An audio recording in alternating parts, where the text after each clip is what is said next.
All right, guys. Well, it is 10:34. Let's go ahead and get started. Even by realtor time, we're getting on being late here. So let's, good morning, George. Let's get started. So one of the things I wanted to do was follow up with some of your goal setting that you did. I met with some agents this week individually to talk about their goal setting and what they're doing. And everybody has their own story and everybody has their own goals, own circumstances, and everything else. So hopefully you guys have been working on those.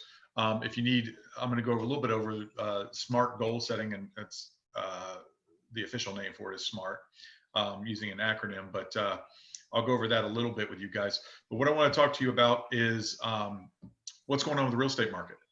So last month we had our best month by 17%. Since we've been in the business, our best month by 17%. That is how well you guys did. You guys were absolutely awesome, and I'm very proud of all of you guys. And this month is already off to, it looks like it's going to be right there with last month. And this is unusual for those of you guys who have been in the business for September to be one of our highest months. And part of that, I wholeheartedly believe this was a lot of pent up demand from the COVID times where we were down 30% over those 3 months. So July and August started picking back up to about 90% of normal, but the end of March was down about 20%. April and May were down, 35 to 40%. So those months were way down. Now we're way up, and I want to introduce you guys to what you may have seen if you've logged into your paperless to your matrix today. I'll show you guys this. What I saw, interestingly enough, was this. Are you guys seeing this? Oh, You guys, am I sharing my screen with you? yes. Yes. Okay, are these numbers too small? Because I can't make them much. Well, I can. Hold on a second.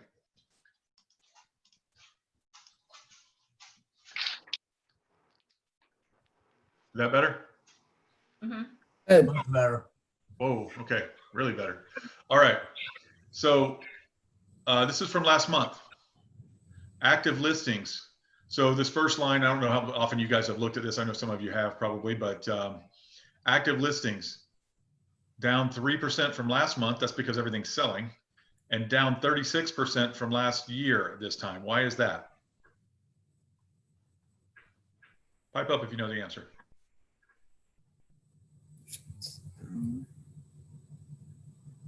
Anybody know why this is so far down? 36% inventory, active listings. Because the market's so hot. Partially, but also because there's still people who don't want you wandering around in their house, right? You guys still have those people that don't want anybody in their house because of the virus, right? So those are two reasons. New listings down 1%. That's no big deal. Up 5% from last year, new listings. Okay. Pending sales down 4%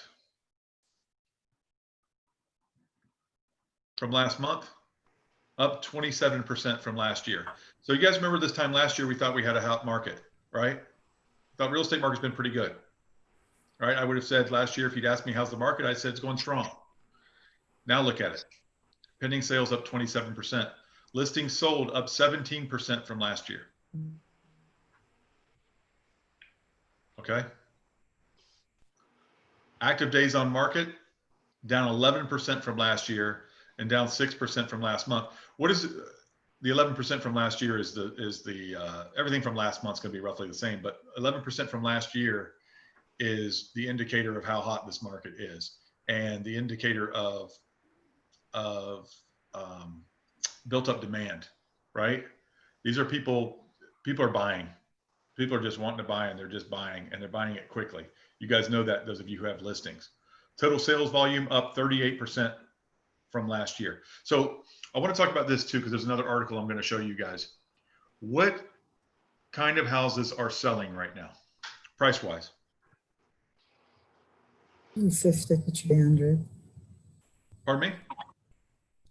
250 to 300. Yeah, those are the ones we're getting multiple offers on, even up to 350, 375. But what houses do you think are way up percentage-wise compared to previous sales? More bedrooms. It is the more luxury homes. Luxury home sales are up 41%. Okay. Why do you guys think that is?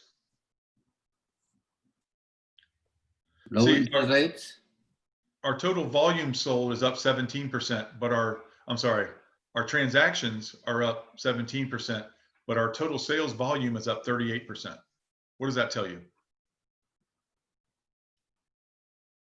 More expensive homes. It's a better investment with low rates. No, it's more expensive homes. More expensive homes are selling.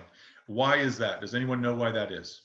Particularly in this area, this is the Central Florida area. For those of you who aren't in the stellar MLS, this is all the way from Sarasota to the West Volusia area. Tampa includes Tampa and Orlando, and all submarkets. Why is this?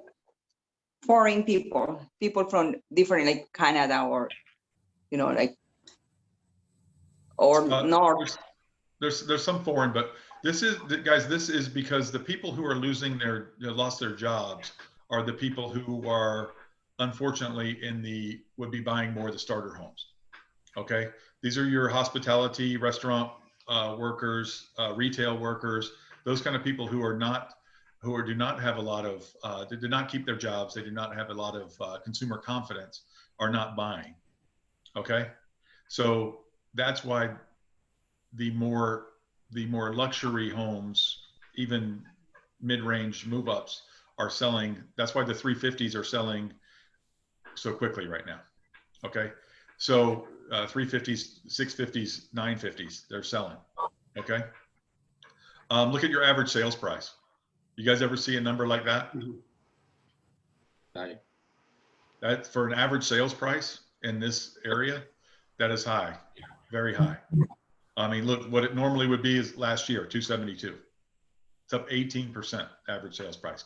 Now, does not mean that the same house is up 18% from where it was last year. It means people are buying bigger and or nicer houses in nicer areas or whatever it is. But it's those people that are buying. Months of inventory, obviously, it was bad last year when we had 3 months of inventory. Now it's real low, right? So, is it a good time to buy or is it a good time to sell right now? So, It's a good time to buy. A good time to sell. Well, To sell, yeah. To sell. Everybody is right. It is a good time to buy and it's a good time to sell.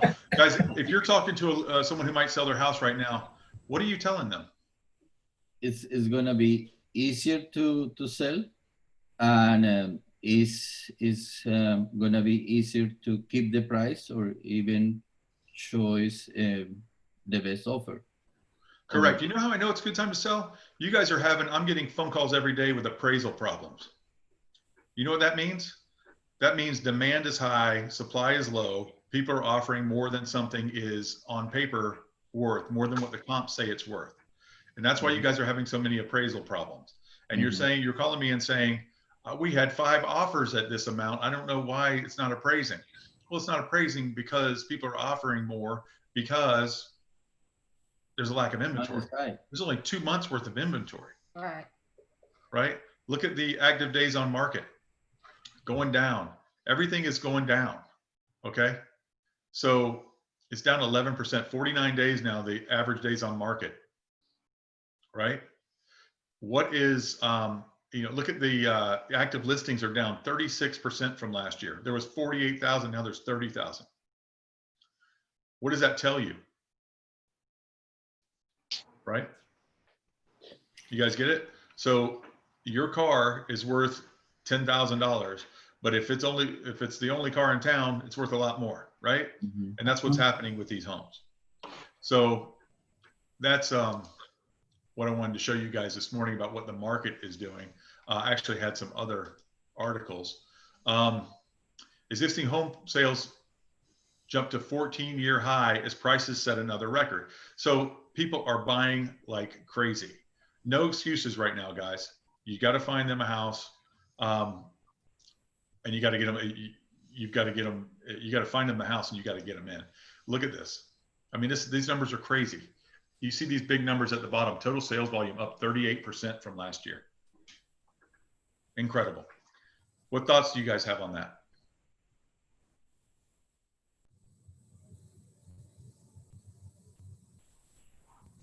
You guys have any thoughts on that? It's more high price listings. There's more high price listings. Not only that, but there's more high price sales. If you see, I think this number of days on the market is surprisingly high. Don't you guys think that? Yeah.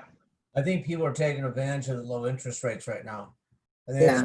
that's- They are. And this article talks about that. This article talks about, and you guys read up on this stuff, but it talks about how people buying nicer homes have kept their jobs and they're able to work from home. People who are now working remotely are moving to the suburbs and buying nicer houses with yards and everything else, and still able to do the same job and still have a job. And that people who are the more essential daily workers have to stay close to the cities, and they can't get out and buy houses right now. And they're having a hard time getting financed and everything else because their jobs are tenuous. So it talks about all that stuff. But yeah, low interest rates are pushing that big time. Hey, Ryan, You can lock in at 3% right now. That's crazy. Any of us who are older than our 20s, 30s maybe, remember a time when interest rates were double digits, right? So 3% is crazy. But that's what people are able to do in this market, and it's and people are buying like crazy, and we're seeing the effects of it. It says that sales were down 1% from last month, 2% here, but not at FRI. You guys are awesome. So we're up big time. So keep up the good work. I was surprised actually to see this. I assumed it was across the board, but you guys were just killing it last month and this month. So awesome job. All right, I thought that was very interesting stuff.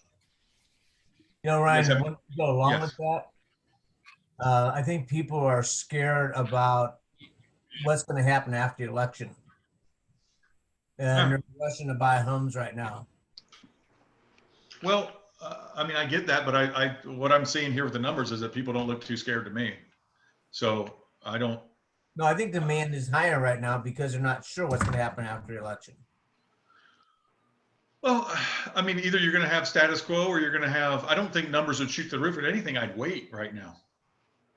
You know, if I were going to do anything, I wouldn't rush into it right now. I'd wait personally, but I mean, you don't want your clients doing that, but that's how I would. I mean, either things are going to be status quo or they're going to be topsy-turvy, or this thing could get fought out. And I'm not going to get into politics, but it could get fought out for months, or who knows what's going to go on in this craziness. So I don't know, but that might be what's driving some of it. Yeah, it could be. I think it's interest rates. So let me get back to that. Yeah, it's a great time to sell, and that's the easier argument to make right now.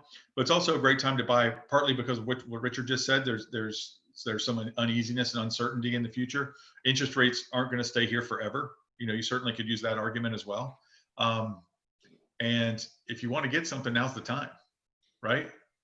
So there's arguments to be made for both. Obviously, you don't have to make much of an argument for people buying, because people are buying everything that we put out there. We can't keep 2 months of inventory on hand, right? Do you guys have any doubt if you have a decent house that it's going to sell quickly, a listing? No. None, right? Quick. So If it's priced right. Right. well, and that's what I'm getting at. A lot of this stuff we're not even pricing right now and it's selling because people are buying up everything. That's why I'm having so many appraisal problems from you guys. You're calling me about appraisals all the time. How to contest this appraisal, how to do that, and you know how can we make these two parties come together on a price because they're not getting financed. I mean, I'm hearing this appraisal's $20,000 low, you know, that kind of thing. So you guys, yeah, things are selling quickly, even if they're priced. I mean, you come up with an appraisal amount of, let's say, I'm sorry, a CMA amount of 320, and you're pricing it for 335, and it's selling for 330, you know, or 335. It's crazy. People are jumping on it. So, you know, whatever you're doing with some of you guys are listing it low and getting multiple offers. Some of you guys, depends on the house, right? So, anyway, these numbers are incredible. Any thoughts on that?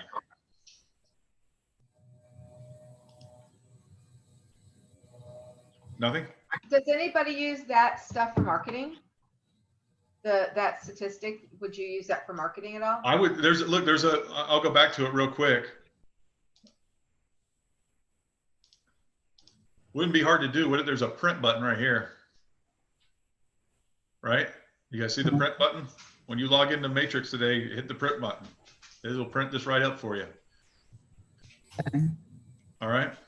You can print that and save it as a PDF document or take a picture of it and post it in social media and stuff. Yeah. What you want me to do it? I think there's an easy share button for social Is media it? now. I'm pretty sure there is somewhere. And what's this blue thing down there? If you scoot this, oh, I guess we're on top of it, the pictures. What are you talking about? Oh, it says, I've read this. I've I've read. read this. It tries to get me to Oh, okay. So when you log into Matrix this morning, if somebody wants to do that and post it, that would be wonderful. But you guys, it's these stats are easy to come by. But I just wanted you guys to see that. You can print it from right there.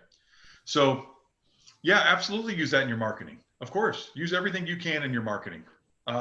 You know, and you'll know what to harp on from, and like, just like any sales presentation, you find their hot button and you know, you have, the more bullets you have in your chamber there, the more you can choose from to say, you know, there'll be some other stuff you just leaf right through because they're not interested, right?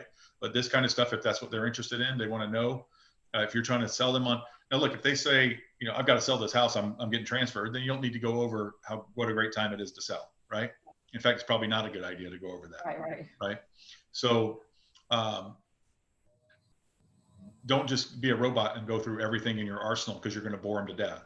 But have lots of stuff in your arsenal when you go into a listing appointment. Okay. If you know they've got to sell because they've got to leave town, then you focus on why you're the best Tammy and why you're the best Pat, why they should work with you and not Fernando, who's going to come in and, you know, an hour later and give them the same kind of stuff, right? You want to talk about why me, right? That why me we always talk about. Why should they work with Pat when they could work with somebody else? Well, Pat's going to have that answer. Okay. All right. What about goal setting, guys? What have we done since last week toward goal setting? Anybody do anything? I did. Malvis, what did you do? Well, I did something finally that I have been procrastinating on for the longest time, and I wish I would have done it earlier. I met with Miss Abby yesterday. Thank you, Abby. She helped me. She created my signature block for my email. She helped me edit and you know, my Instagram account, and she showed me tips on how to post, because yeah, I don't know how to do that. How to post on Instagram, you know, who would look at my post. She also helped me set up a Facebook business account that I thought I had to pay for, but she told me, no, this is free. You only pay for the ads. So I'm very old school and I am not at all tech person at all, but I have come to realize how important these things are, especially for younger people. And so I want to learn. I want to become better at it. And so thank you, Abby, for helping me do that. One day I will get there and post my listings on social media. So that's what I asked you when you were showing that, if that is something that we can post, because my next step, I guess, it would be to find out items and things that I am legally allowed to post.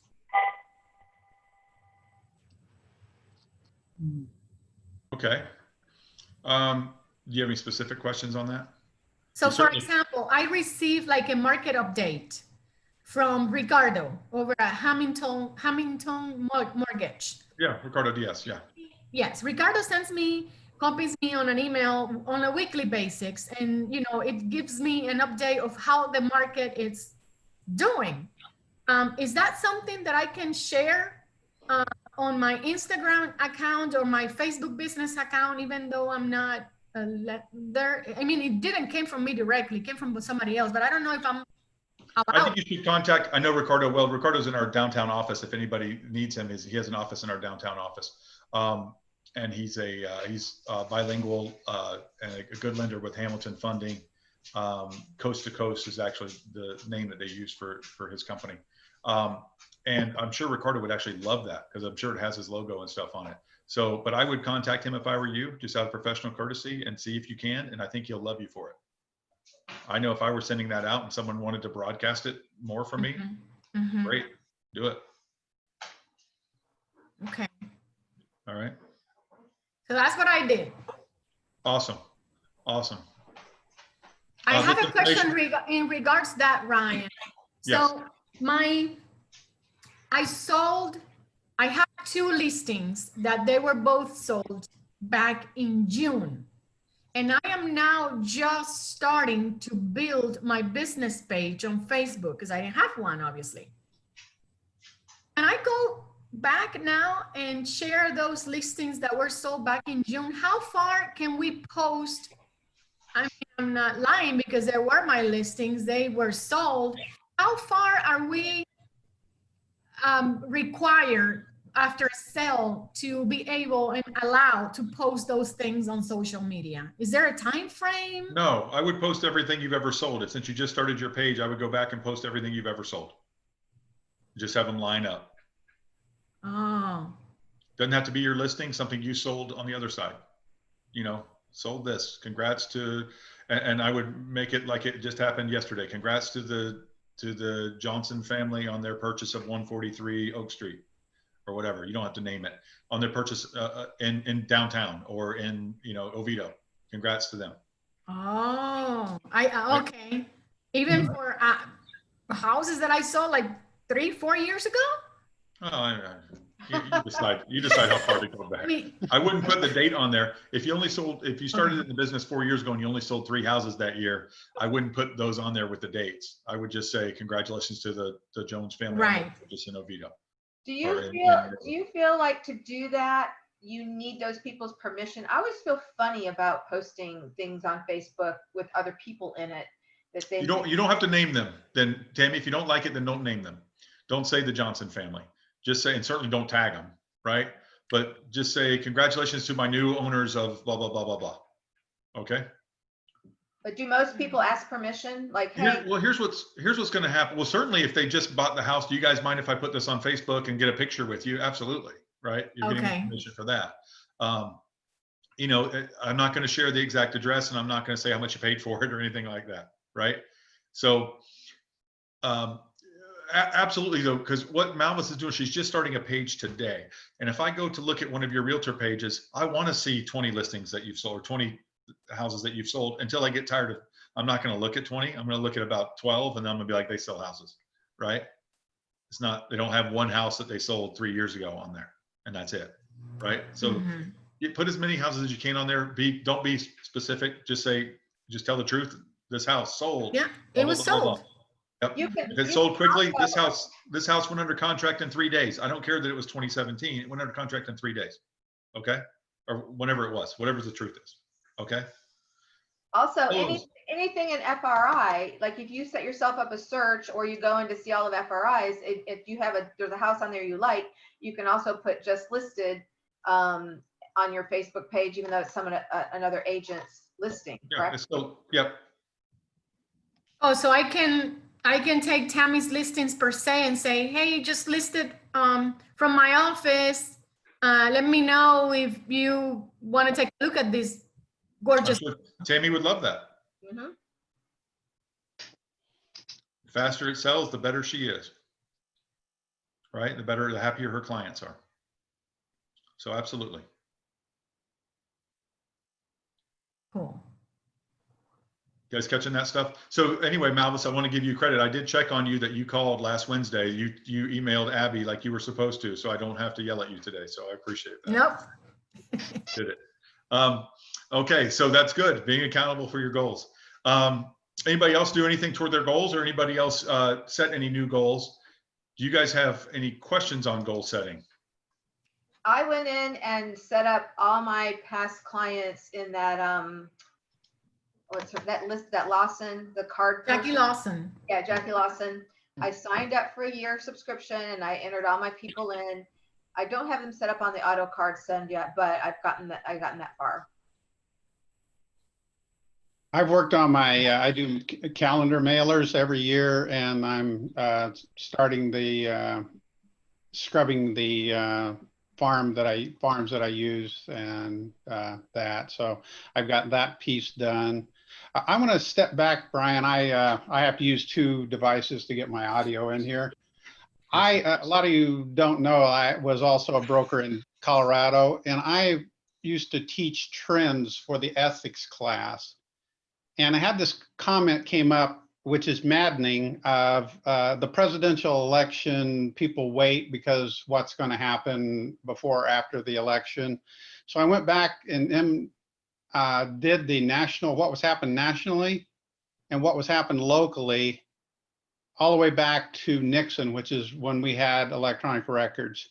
And a year, and I went a year out so I could get the numbers a year out, what was happening to sales price.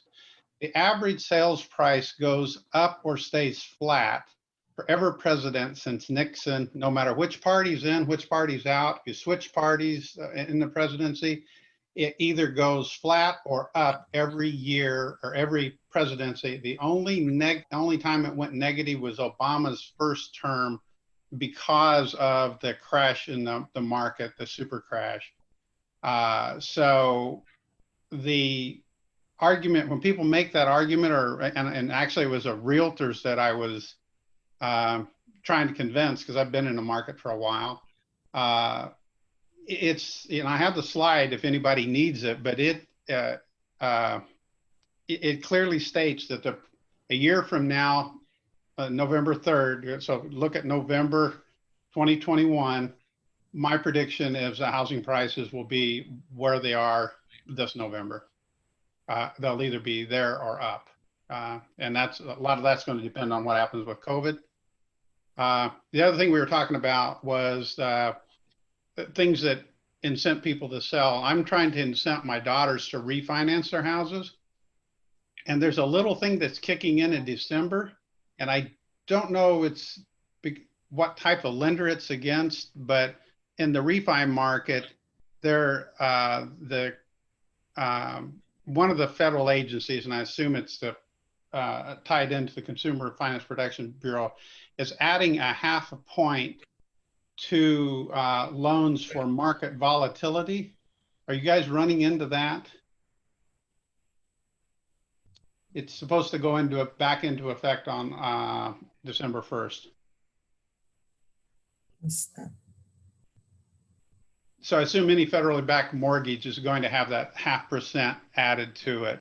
I haven't had a chance to refi it, but both my daughters are looking to refi their houses because the market is so super conducive to buying that, which also means you can buy a lot more house, hence the 38%. So anyway, that's my 2 cents. I'm buying a new PC too, Ryan. I missed Prime Day yesterday, but I'll keep working on it.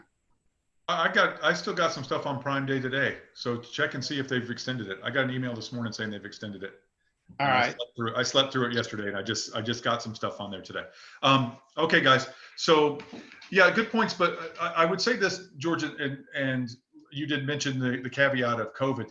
This is a recession technically, and so a lot of the stuff I was reading in the last week or so was talking about why are these never have these luxury, what they call luxury homes, which is, subjective to the area you're in. Why are they still selling so well? Usually during a recession, people with money hold on to it. They hoard it just to make sure they're going to be all right. Why are they doing this? And it's because this recession is based on a virus, and which we don't know what's going to happen. And I think a lot of this, a lot of what we'll see happen with the virus and the shutdowns and all this stuff I think there's a heavy belief that it is related to the election.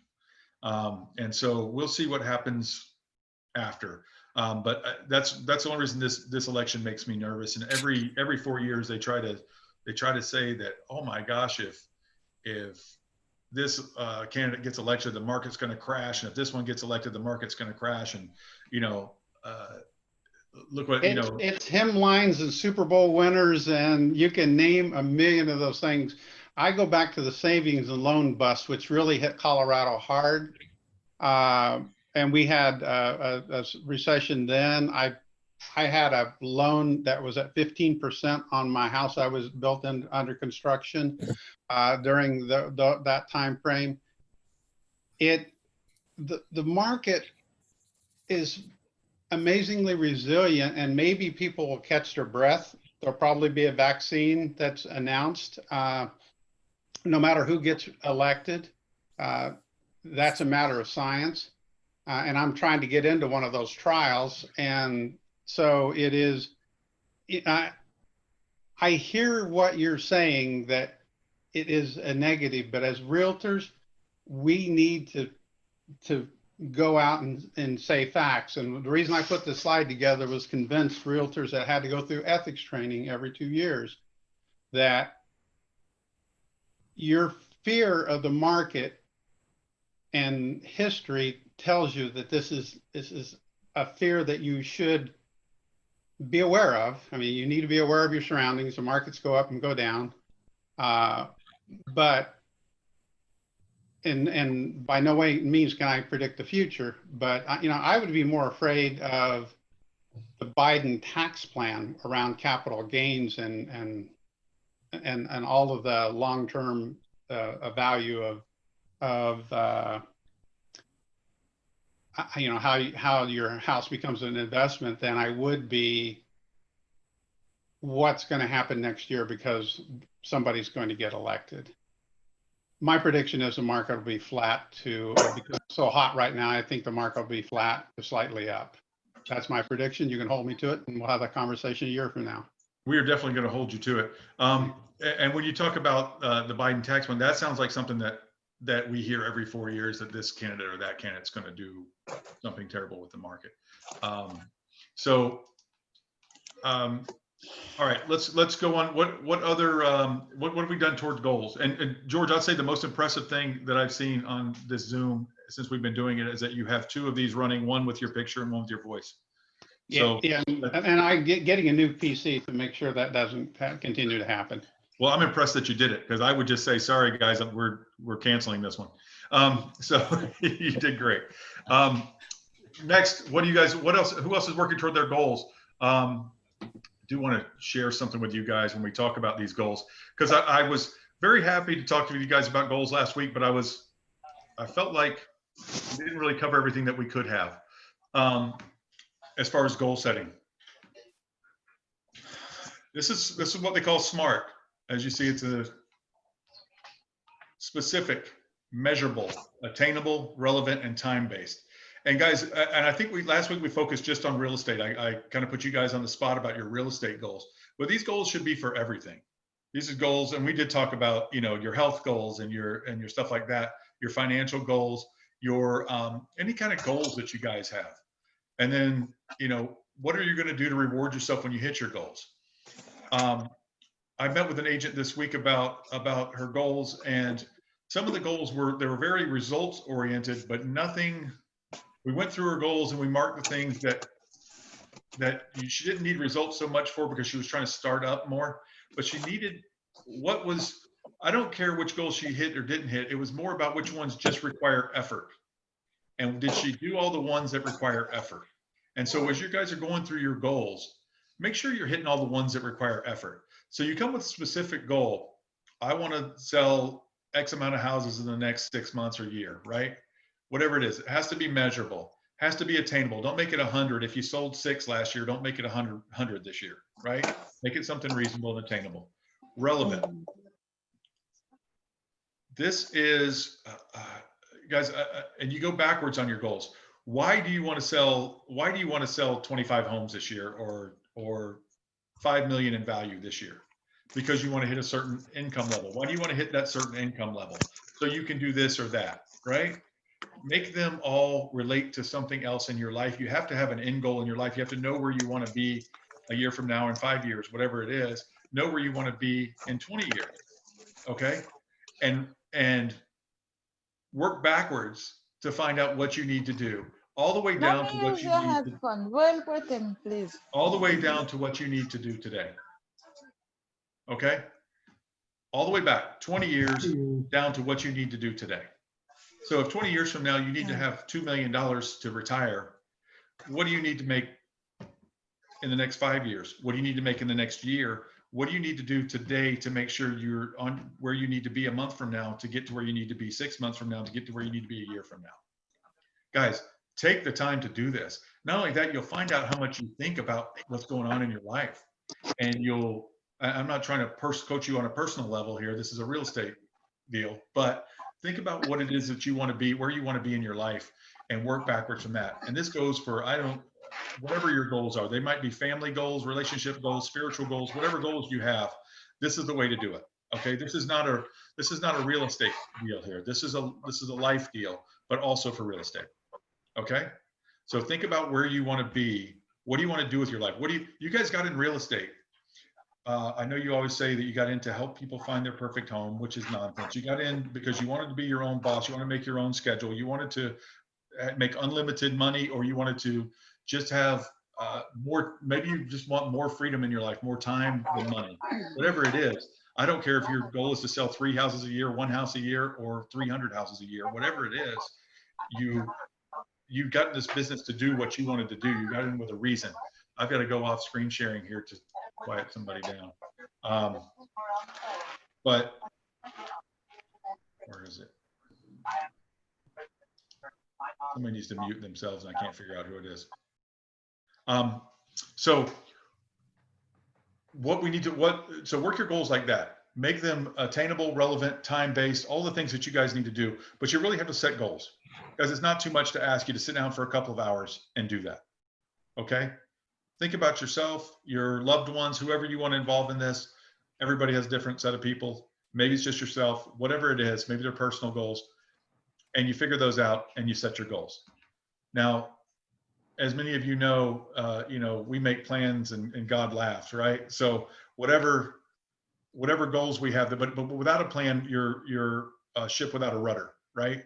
You're just out there trying to make it to the next deal. Okay. Trying to get your next lucky deal. Get some plans together, get yourself to where you need to be. Does anybody have any questions about that or any ideas about that? So per se, just to make sure that I'm understanding what you meant by going backwards. Let's say I want to have my mortgage paid for in, 10 years from now. I need to figure out how much I owe and then break it down of how much I need to make for the next 10 years so that in year number 10, I can meet that amount. Okay, so here's an idea, Malvis. So let's say you owe $200,000 on your mortgage, okay? And you want to pay it off in 10 years, and you're going to figure out how much extra you need to pay each year to pay it off in 10 years. So let's say you have 25 years left on it. How much do I need to pay every year to do that? How much extra is that every month that I need to put in, right? Okay. So then you've got that, plus you've got your living expenses and anything else, your vacation fund, anything else that you've budgeted for. You've got your regular budget, and you're going to add that to your regular budget. How much do you need to step up in your sales volume every year to do that, or every month to do that, right? And then you find a way, how am I going to do that? How am I going to step up let's say you got to pay an extra $1,000 a month. I'm just throwing that out there. Say you have to pay an extra $1,000 a month. How are you going to step up your income level to do that? So over 12 months, you need to make an extra $12,000 this year. Okay, next year, say 2021, you're going to start doing this. So in 2021, you need to step up $12,000 a year. What does that mean you have to do? You have to sell another $400,000 or $500,000 in volume, right? How are you going to do that? That's 1 or 2 more houses a year, right? Yeah. Is that a crazy goal? Not really. Not really, right? No. So how are you going to get there? Well, I'm gonna make a plan. I started from the bottom just by setting up my business pages and trying to get myself more, my name more out there, and I have to hustle more. Well, okay, but hustling more is not a goal. You need to be specific. That's what they mean by being specific. So what are you going to do to hustle more? Are you going to walk around neighborhoods? Are you going to get are you going to see all the neighborhoods that we've sold in as a group, as FRI, or that you've sold in personally? And are you going to walk door to door in those things and say, just so you know, we sold your neighbor's house for 319. We had to fight with the appraisal. It was above appraisal. We had to fight about the appraisal, right? Is that the kind of thing that helps people? Look at these stats. There's nothing for sale within a half mile of here. Great time to sell, guys. Anybody looking in this neighborhood, they're going to pay too much for your house. We're going to have to fight them on the appraisal too, but don't worry, we'll get over appraisal. Right?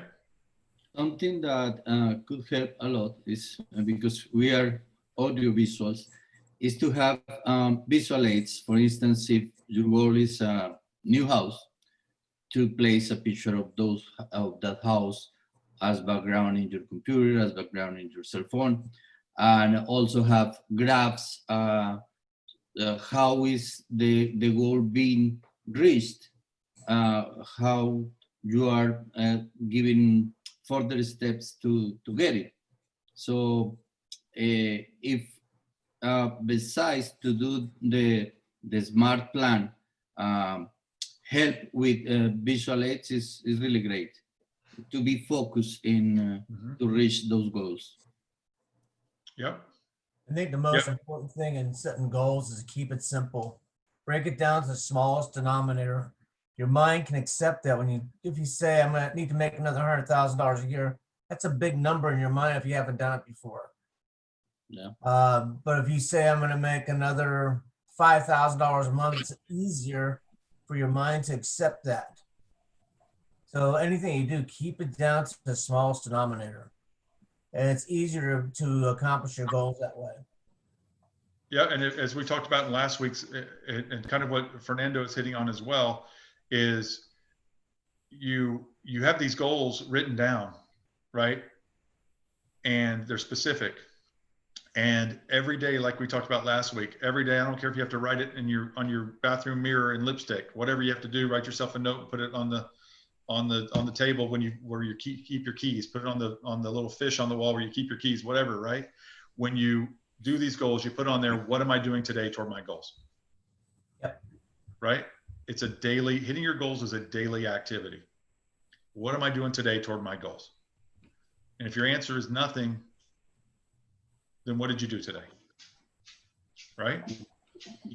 So that's what you got to do, Malvis. So it really breaks down that easily. When you look at it like that, to sell another $400,000 or $500,000 this year, depending on whether you get 2.5% or 3%, because your broker gives you all your money back, so you don't have to do twice as much.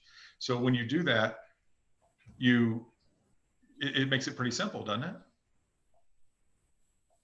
500,000, another 500,000 in sales is another 4,000 a month in sales, right? Sorry, 40,000 a month. 40,000 a month you need in additional sales to hit. That's a $200,000 home right there. There you go. Which is an average buyer in today's days anyway. Right. Well, you need two of those in a year. Two of those in a year to hit your goal of paying off your mortgage. And I'm making up that $1,000 a month. I don't know what it is. Contact your lender and find out what it would be. A lot of them have a thing where you can make, extra payment every month, and it goes, extra half payment or whatever. Just go on a mortgage calculator and put in what you owe and put in what you have. Pay this much. Yeah. Yeah. And figure out how to pay it off and like what the payment looks like for the 10-year mortgage. And then just make that extra payment to principal. So, excellent. Anything else? But make sure your lender's on board with that. And there's no prepayment stuff or anything. I mean, they can't give you prepayment penalties these days, but make sure that they set you up for it. I don't have any. I'm just thinking of retirement, goals. That's why I wanted to get more involved with real estate marketing and getting my name out there so that I can get more exposure and more leads, because I want to start putting not just more money aside, but also starting paying off my mortgages. When I retire, I want to have my mortgage paid. That's fantastic. That is a fantastic goal. That's wonderful. I don't judge people's goals. That's great. There are other people who want to take extra money and put it toward buying more leads. There's more people want to do more money, investing in this and that. Everybody's goal is just as awesome as other people's goals, as long as you're working toward it and hitting it. That's awesome. We want you to be happy. And that's what it is. So what is it that's going to make you feel better? And paying off your mortgage makes you feel better. And if that makes you feel great, then you can pay off mine. It would be wonderful. So let's have some real goals. That's the kind of goals I want to hear. So what else do you guys have going on with this? Any other goal setting ideas or questions about goal setting? You guys are fantastic. Thank you, Good, Julie. Ryan. Yesterday, awesome. So now I know I'm on the right track. Awesome. Awesome. We talked with Joy about her goals this week too. So thank you, Joy. Anybody else have anything? That's it. Anything for the open forum?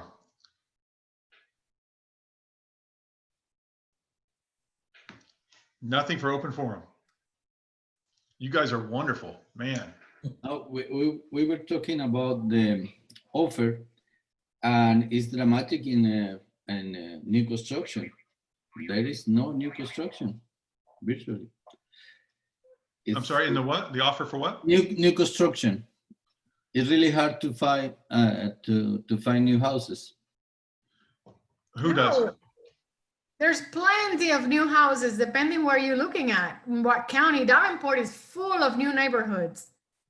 No, actually, I'm talking about Miami area.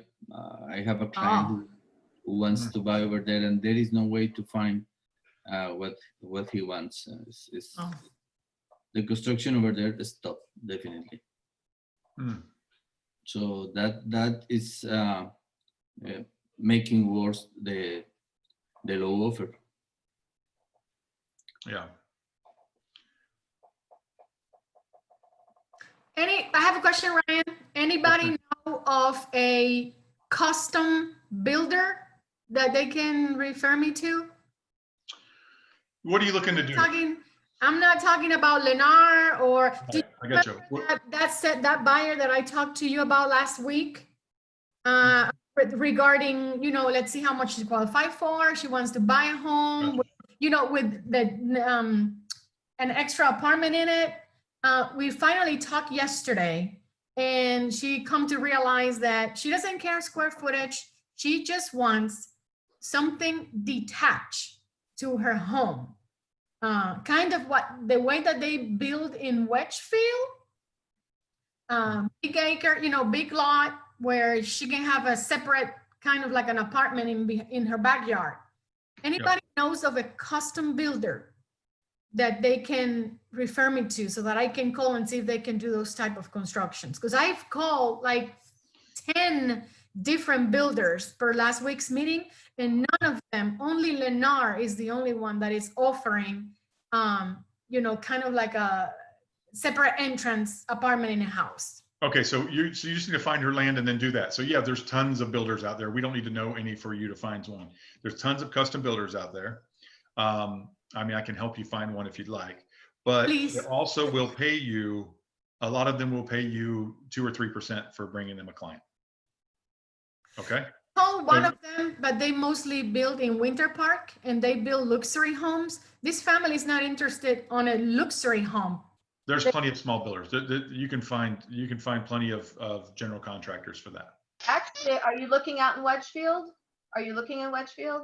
Because yes, if you go drive Wedgefield, there are a couple of builders out there building. You could probably even call. We did. We went to Sierra Homes, and they are one of the builders that they buy the lots, they pay all the impact fees and do all the pre-work, and they build on it, and they like that home.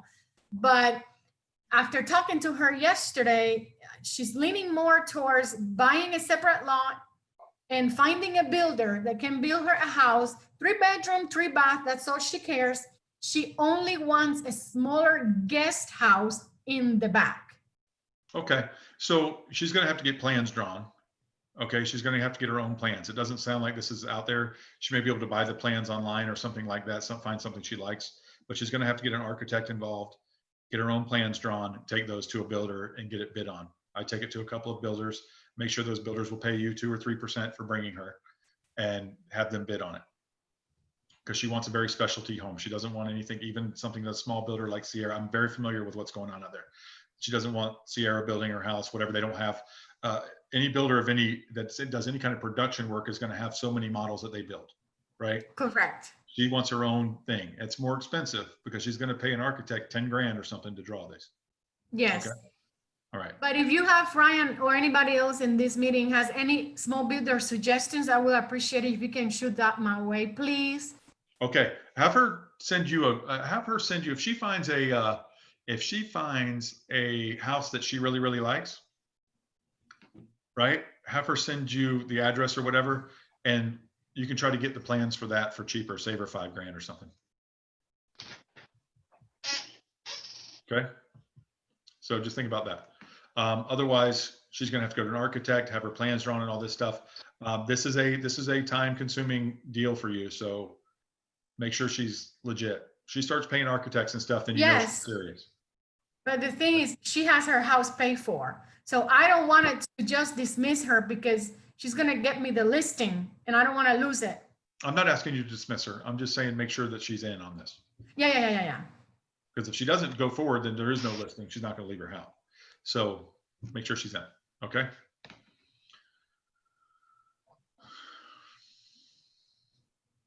There you go. George says 10,000 Plans is a company in Altamont Springs. They may have already have plans for something like this that you can take to an architect for final approval. Okay. That's the name of the company, 10,000. 10,000 Plans. Looks like 10,000 it. plans. Yep. Thank you. All right. Any other questions or comments? But just so you guys know, I get this question a lot. If you find someone some land, a lot, no pun intended. I get this question often. Find someone a lot to build on, find them a custom builder. They're everywhere. And ask the builder before you register the client, will you pay me 3% for bringing you this client? And they will, typically. If not, thank you very much. Okay. I thought they would already automatically do that because you're bringing. No, these are people that they do their own building. They'll buy their own lots and build spec houses. They'll do all kinds of stuff like that. They typically, people come to them and ask them to build. A lot of times realtors send them people. A lot of times people just hit them off of Google or out of the yellow pages. Anybody else? So that's how that works. You guys ask me that all the time, so I just want to get that out there. That's how it works. They insist on doing a lot. Here's what happens a lot of times, because they don't want to get divorced, they'll just decide to buy an existing house. But you're presenting them this offer of a lot and a builder. Okay. Anyone else? Awesome. Is everybody excited about what's going on in the market? I have another question, Ryan, that just popped up. I'm sorry. Okay, Malvis. I'm sorry. No, you're doing great. What is it? Any things that I need to particularly look out for when selling a piece of land?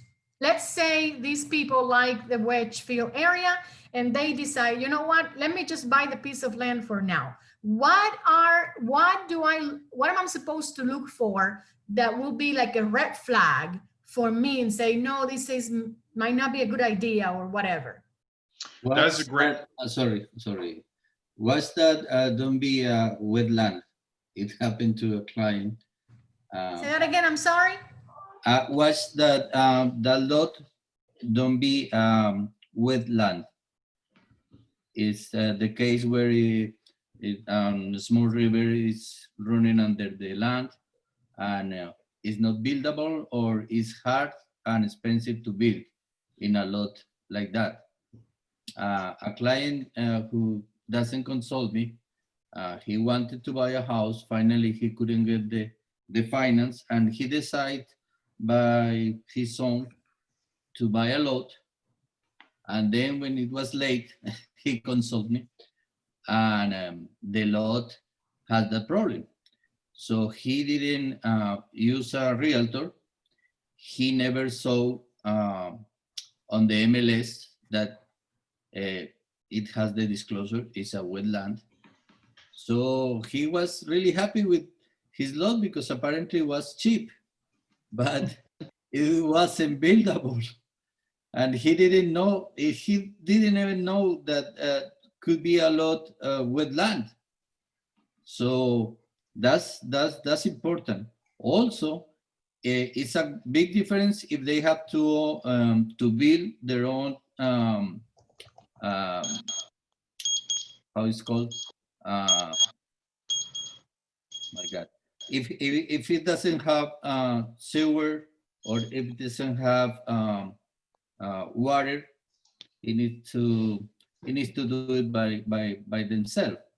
So some of the lots they don't have it, so it's another red flag. It's different if they have sewer and if they have water. So Okay, yeah, Fernando's exactly right. So when you're buying, you're going to get what's called a due diligence period or a feasibility period. feasibility. When you're buying vacant land. Okay, so during this feasibility period, you're going to go to the well, you have a thing like Wedgefield with houses all around. You know that obviously a lot of there's no zoning issues. There's none of that, but there can be wetlands issues. So they'll do you have a environmental engineering firm will flag the wetlands, do a wetlands delineation where you know how much is high and dry and how much isn't. So you make sure you're not in the floodplain. You make sure all this kind of stuff, right? The seller should be disclosing that stuff if they know. If they bought it anytime recently, they should know all that stuff. But you make sure you're doing that. You take a footprint of what you'd like to build there roughly and make sure that you can fit that on that lot with all of the parking. Make sure you can fit your, I believe it is all well and septic out in Wedgefield, isn't it? Yes. So you make sure you've got room for the well and septic, okay, where they can do it environmentally clean. Septic, okay. Septic. So you make sure you have all that stuff, and you can only make so much of the lot can be a permeable surface, meaning the water can get through it, stuff like that, or non-permeable where water can't get through it. So you make sure you can do all that kind of stuff, and you'll find that stuff out with the county or in Wedgefield it'll be the county. Okay. Okay. Can the buyer pay a survey to find out the measurements and the wetlands, or the county will tell you they'll mark the wetlands too. No, yeah, they can get a survey where they mark the wetlands as well. And how long is the feasibility period? However long you make it. However long you make it, but typically you can do all that in 30 days. 30 days. Okay, it's just like an inspection period. You ask for however long you need, and it takes longer than an inspection period. Now, if you're buying a lot that's high and dry in a subdivision where there's houses everywhere around and it's just an infill lot, nobody's going to give you a lot of time for that because you don't need a lot of time for it. If you're just building another house just like the neighbors build or whatever. Wedgefield's kind of in between, and then you get other stuff. There's stuff down on like 535 in the Winter Garden Windermere area that's on a lake. And some of those lots there's been lawsuit about because so much of it is unbuildable. But they sell you an acre and a half, but you'd have to build a 1,500 square foot house because, yes, because it's so wet. So that's just an example of that where I've seen that. One of our agents has seen that. So just be very careful with all that. Okay, thank you. All right. Didn't Wedgefield have water issues, drinking water issues not too long ago? Now that I remember, like maybe 4 or 5 years ago. Check into that. I'm not sure, but some of the properties there, they do get water from the city. Some. I can't remember if it was sewer or well water, but they had water issues 4 or 5 years ago, if I remember right. Yeah, sometimes you just have to take your well a certain, 1,500 feet deep, or instead of, more shallow or something like that, deeper wells and stuff like that, some places. But they'll know all that at the county. Any other questions? Ryan, I've got one that's a little different. Our neighborhood's been solicited by Blue Raven Solar. And so I've been a solar advocate for a lot of years, but putting zero net metering on my house is going to take a $45,000 investment, which there's a 26% tax credit for. So the questions I had that the company wasn't able to answer is they were saying the consultant made the statement that solar would add equivalent amount to the appraisal value, and I've never found that to be true. And I've researched it because I've done a lot of solar sales. So I don't think you get a lot for it. The other question I had is, if you put that as a fixture on your house and you go to sell it, what does that do to the title? Have we seen anything definitive out there on, what it does to appraisal, what it does to title, any of that? Does anybody have any experience with that? I have some stuff to input here, George, because we're going through this with somebody else right now anyway. First of all, if I were in the solar business, my number one priority would be to get my my product appropriately appraised, because that is the number one thing hurting the solar sales right now. I would love to have solar, but if I'm not going to live here for 10 more years, it's not going to pay for itself, and I can't get the value when I sell. So that is a huge issue. It's like it's a lot like the pool business. If I put a $60,000 pool on my house and it appraises for $17,000, it's ridiculous, right? If I go to sell anytime soon, I'm not going to get either the enjoyment or the money back out of that pool. So here's the solar does not appraise anywhere near what it should appraise for. And it is a complete pain to do this, because now when I get done, a lot of these are done as capital leases, which is you guys have heard, dollar buyout leases, where you technically lease it for 10 years and then you buy it out for $1. You lease it for 20 years and buy it out for $1, whatever it is, right? Where you're effectively financing it. Okay. So what happens is, at the end of, when I sell my house in 5 years, and I've got a 20-year or 10-year thing, I've got to either almost sublease it to you, where the leasing company has to agree, typically not the solar company, now it's a leasing company, has to agree to let Daryl take over my payments. Okay. Or I've got to pay it off at closing. So now I've got to come out with your $46,000 minus 26%, or whatever the numbers you gave me for tax credit. I've got to come up with that out of my pocket at closing. Okay. To pay it off.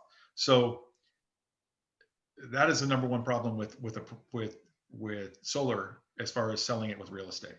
And I couldn't agree more. I think it's a travesty what is done with solar. I think it kills the solar industry that they're not getting appraised properly. And I don't really know why. Hey, Ryan, I saw a listing this morning in the MLS that it had something similar to it. It said that the seller pays $163.11 a month for their solar panels, and the buyer would have to qualify with that company, and they would have to agree to keep the solar panels and that payment. Yeah, you can't do that. The solar company is not going to come repo their panels without going after the previous owner, whoever's the owner, the seller in this case. Same as if you break any kind of lease or any kind of agreement. I can't just have Daryl take over my Acura lease and start driving my car around. And if Daryl doesn't pay, Acura's going to come after me, right? So that's the problem. That's absolutely what happens. It's just like anything else. I've got to have somebody get approved to take over my payments, or I've got to pay it off. And there are people who I've seen this happen, George, where people come to closing with an extra 30 grand to pay off the solar thing. The buyer wants it. They want it and they'll pay for it because the seller's already paid it off. But obviously these things are not easy to move, not easy to, you can't do it. So does that answer, George, what you're asking? Well, I actually wanted to take it a level deeper. I just made this up. I'm already there. I'm 70 years old. I didn't want a 25-year, and it's a simple interest loan on this particular company. But I know a lot of them do the power production agreements, which is that net lease kind of thing. So at the end of the day, you're putting it on there. It's a fixture. So there's a whole lot of issues that go with that. And I built a custom built solar home in 1983. So I understand the pros and cons of that, but in Florida, I'm trying to figure out what the, what's a real statement to make around this. I agree with 100% what you're saying, so I've lived through it. I'm trying to figure out, has anybody talked to Kelly Kellogg? Is she tells you that a pool is worth so much, the screen enclosure is worth so much on a house. And her, Orlando-based appraisals, I haven't seen anything she's done on solar or anyone else has done. I also haven't seen anything definitive on what happens with title.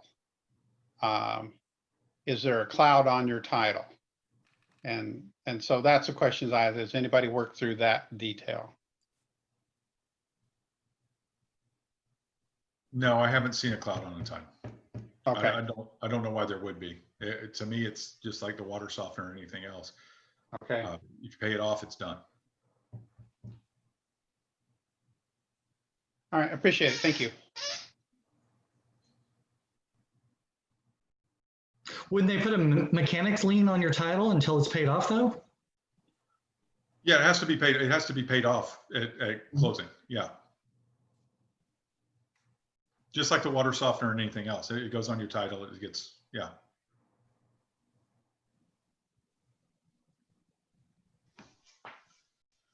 So a mechanic's lien would put, a mechanic's lien or a second mortgage would put a cloud on the title. So are we seeing that particular piece? That's the question that I was having, and that's a detail, Daryl, that I had not seen. He hadn't mentioned putting mechanic's lien on, but I guess that would be very much the case.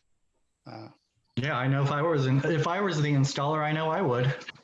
Okay. I'd want my money back. The thing with solar that gets me is does it void your roof warranty? Because they're putting holes in your roof to install it. That would be the part that scares me, kind of. Yeah. Well, and in my case, I'm going to have a new roof anyway, but I would actually, one of my neighbors is a realtor and he's looking at it as well. I'll ping him because he just had a new roof put on.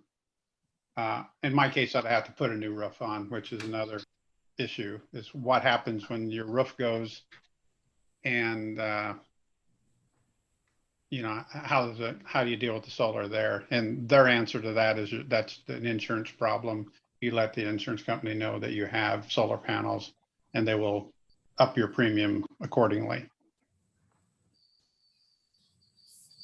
But I don't know about the warranty part of that. Hello, Ryan. Yes. This is Mike Sperling on the solar. I've been tuned in here listening on this. My latest connection with solar is they wanted to install solar. A particular company wanted to install solar on a investment property I have, and pretty much everything you've said is correct. To answer the liability or the issues or warranty issues with solar, they in this particular company's case, they will warrant their installation and any holes punctured in a roof, that kind of thing. But if they interfere with shingles or cause other roof problems in the process, that's your baby. It's pretty tough to tell who caused what. So you're finding that they're voiding a warranty? They will warranty only what they call roof penetration, where they actually install where bolts would go through and mount to the frame, the structure. But if there's other problems to your roof, they won't warranty any of that. Okay, so it's not voiding what I think the original roof warranty. No, it does not. As far as I know, no. Okay. I kind of got in on this late, but when I had my roof done, if I did anything to my roof, it voided the warranty. So I would think if you're having solar panels put on, it's voiding your roof warranty because somebody else is doing stuff to it. Well, that is kind of a catch-22 because roofers don't really talk to solar people and solar people don't talk to roofers. There's no connection into who does what, I would think. there's a limit to what the roofers can warranty and what the solar people can warranty as well. In this particular instance, solar said if I need a roof repairs or had to have a roof replaced, they will come out, excuse me, uninstall, have the roof put on, and then they will reinstall the solar. But there, I mean, you can see issues that could probably pop up there. Let's say you develop the roof installation is somewhere, has a weak point and fails for some reason. Just one of those quirky things with roof installation.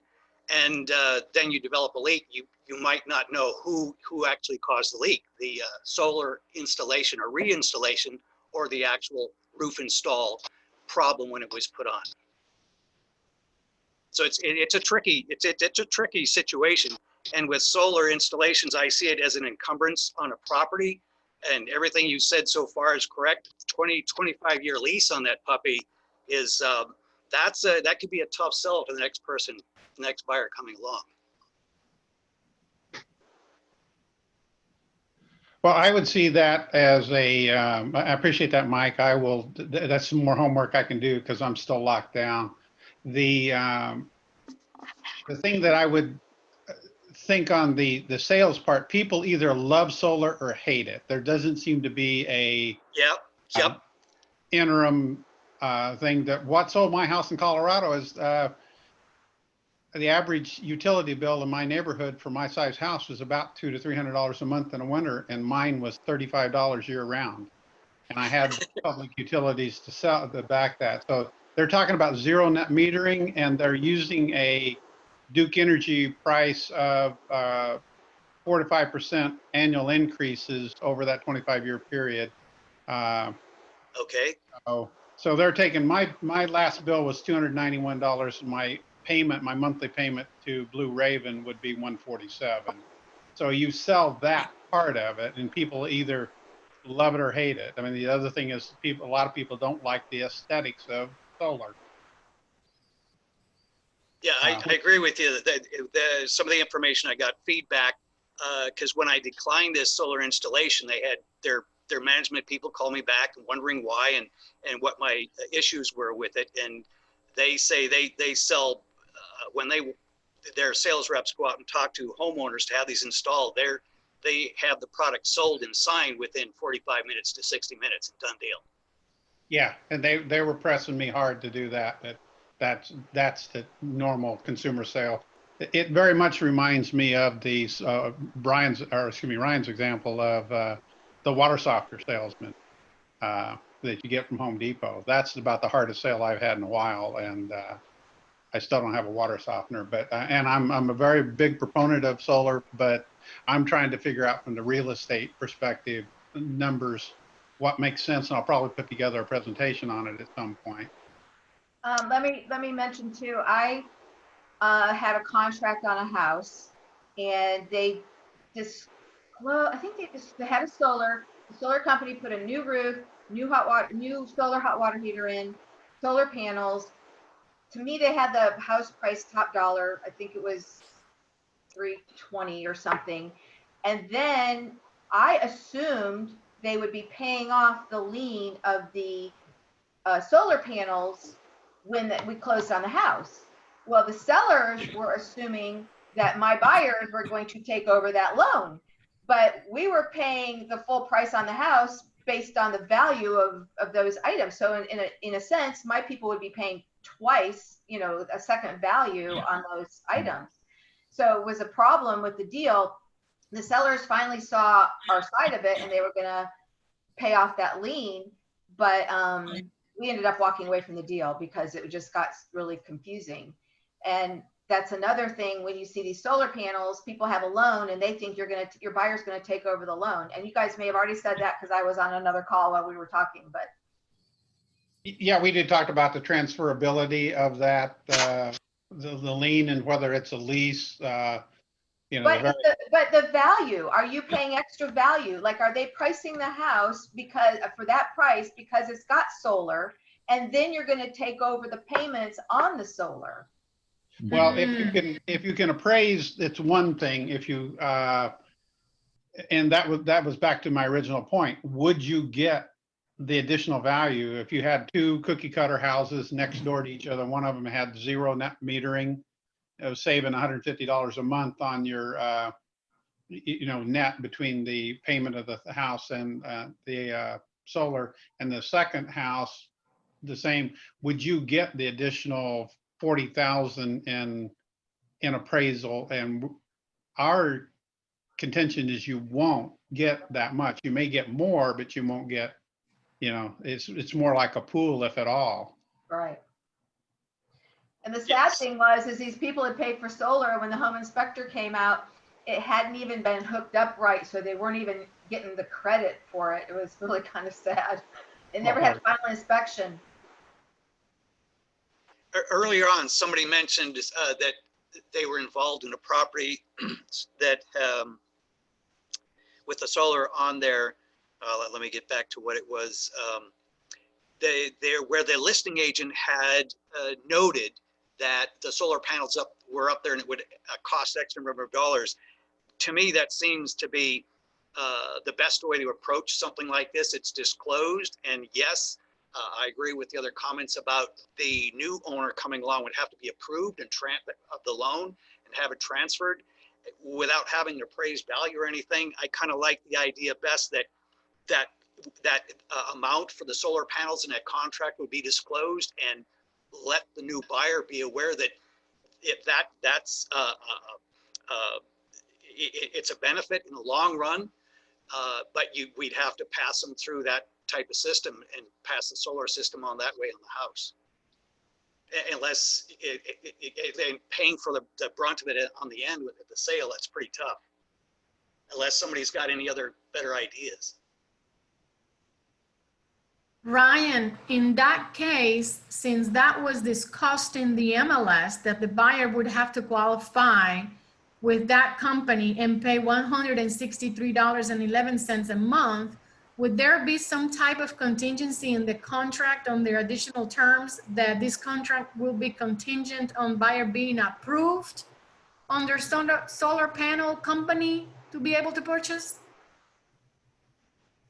Yeah, absolutely. I would think so. Otherwise, you're not selling the house without that agreement. Mhm. So I would absolutely think so. I want to share something with you guys.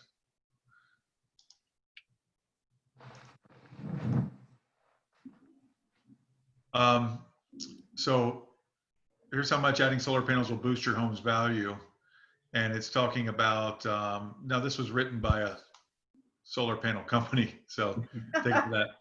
On average, solar panels raise a home's value by 4.1% across the US, according to New Zillow analysis of homes across the country. That's the boost of $9,300 on a $226,000 house, according to the study.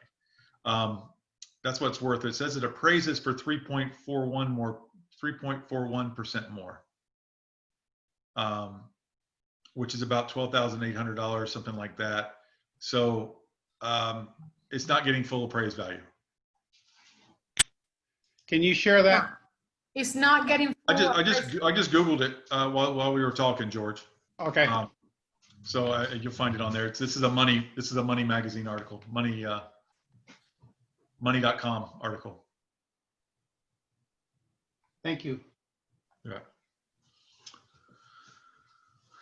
So yeah, that was just a quick Google while you guys were talking. There's a rabbit hole to go down do that, and then you have to look at who's writing it, and a lot of them are sponsored by solar companies, so you have to be careful about that.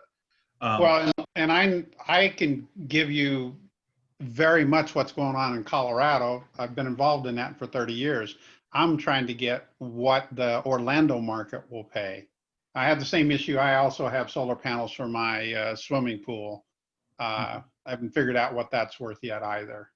I have them for my swimming pool and my hot water heater, and I don't have any idea of what that does or doesn't do. So, but let me talk to you guys about this. So what are solar panels actually worth? So if they save you, and as you guys know me, I'm pretty analytical. So let's say that George's in Colorado, George's average bill, and I'm going to cut this to where I can do the math, was $300 in his neighborhood, $300 electrical bill, year round, let's say, okay, on average. And George year round was $35. All right. So let's say, well, let me make it $50. So let's say George was saving $250 a month. What is that worth to the value of the house? In real dollars, what's that worth? If George saved $250 a month, what's that worth?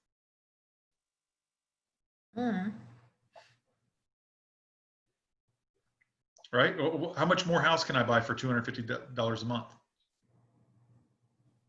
So it relates to the interest rate and everything on the loan that I have and everything else. But that is, if that's something is making you $250 a month, what is that worth? And that's, you know, each person has their own idea what that's worth compared to other things they could invest $250 a month into. But that has a significant value, doesn't it? Right? Mm-hmm. So think about what that's worth when you're selling a house with solar. Okay. When someone buys a house with solar, they are planning on living there at least, you know, we know that they're going to live there 5 to 7 years, but they're planning on living there 10 years, most likely. So what is that worth over the life of 10 years? Right? So what is that worth today in today's dollars towards a mortgage or anything else? So that's how you sell it to people. This is an extra $250 a month. You might as well just take that off your mortgage, you know, in your mind. It's $250 a month. That's what this solar is worth. Okay. I know my electric bill here in the summer is 400 and something. It's ridiculous. Now, if I had solar, it would probably be $80 a month, right? So how much would that be worth to me? So Now, if you are selling a house that has solar, and we just discussed these issues with the roof and the panels and this and that, do we need to disclose any of the potential issues with having solar, or that's you just say, hey, check it out, and, you know, because we just discussed a whole bunch of potential roof issues, leak issues, you know, insurance covering issues. So what happens with disclosing? you're talking about on the buyer side or the seller side?